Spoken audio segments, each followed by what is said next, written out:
Who here likes salad? Okay, great. Now, would you like a bite? I brought some. Okay, now nobody wants a pesty salad, so why don't I spray some of this on it so we avoid any bug bites, weeds strangling out, you know, etc. Any takers? Okay, so I won't pour it on, but what if I genetically inserted it inside the seed of my spinach salad? That way we don't have to see it or smell it, but I still have a pest-free salad. Today I'm going to talk about and argue that eating organically is healthier than eating conventionally grown food. I've been researching the negative effects of pesticides and GMOs for several weeks now, as well as I've discussed with several physicians. In my speech, I will be discussing the dangers of eating foods containing GMOs and exposed to pesticides. I will also talk about who's responsible and to blame for this problem, and finally, I will provide a healthy solution to avoid such negative effects. So let's get started. Now, the problem is there are lots of dangers with eating non-organic food. Let's begin with GMOs. GMOs are genetically modified organelles. GMOs are organisms like fruits, vegetables, grains, meats that have been genetically engineered to reach a desired performance goal. According to BeyondPesticides.org, some crops like corn have been designed to be resistant to herbicides, such as Roundup. They have also been designed to produce their own pesticides as well. The problem with this is people are not informed, and farmers can freely spray these chemicals without knowing the negative effects. The problem is companies are combining what was once natural food with artificial substances that have not been consecutively tested for the safety of human health.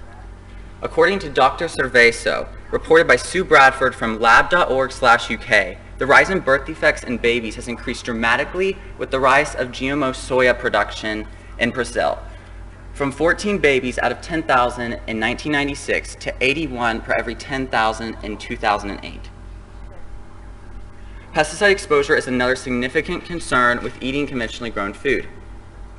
According to Chensburg Liu and Dana B. Barr, a study done with suburban and urban children showed that pesticide exposure is very prevalent in the modern family today. As indicated in the study, traces of pesticides were found in the urine samples of children. So if we only found traces of these pesticides, where could the rest of the pesticides be lurking? Well, according to Bruce Boyers from OrganicConnectMag.com, pesticides from foods fed to animals were found in the tissues of the livestock that we eat. So it would be foolish not to conclude that if you've eaten conventionally grown food or you eat conventionally grown food, that you may have pesticide residue in your tissues as we speak. The source of this problem is big companies like Monsanto. Monsanto is the front runner with agricultural engineering.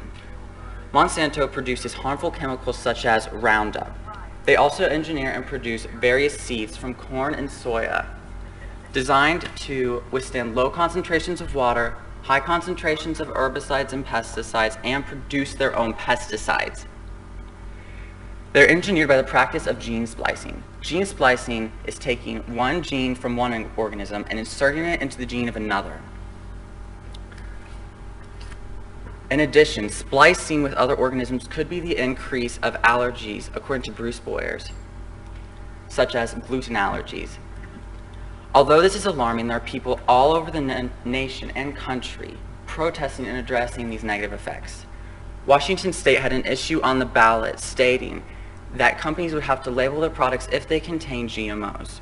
Although the ballot did not pass, it gained national attention and reached national press.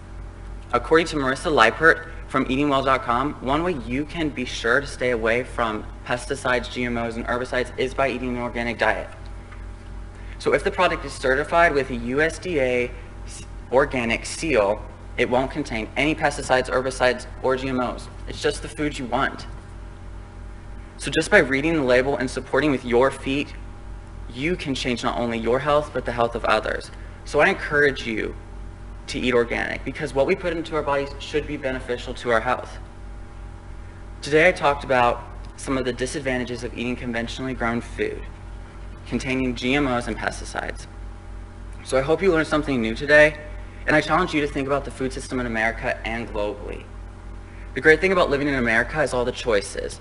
So, would you like this or this on your salad?